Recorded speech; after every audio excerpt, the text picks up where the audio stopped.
Bağıt näme? Bağıt enen atan ayat dediği ene bağıt. Dünyada en bağıtlıların biridim. Ejem bilen kakam marka dünyada.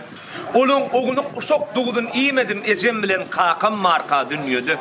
Gitmese de bana baylık zat koyup, yaşadılar iyile yaxşı at koyup, kösenmedik nan, su, odun yok deyip, ejem bilen kakam marka dünyada. Erkana kuş yalı sayran ekeniyim, mahal olsa aynan ekeniyim. Vah ne düşündür, kadırların duyman ekeniyim. Ejem bilen kakam marka dünyada. Ne derdim ma men ağlar yali.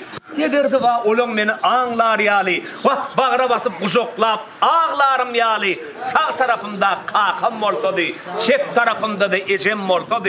Başarıp bilen dokşun hiç iyidir. Sonun için yaşa görsün kakamı hem.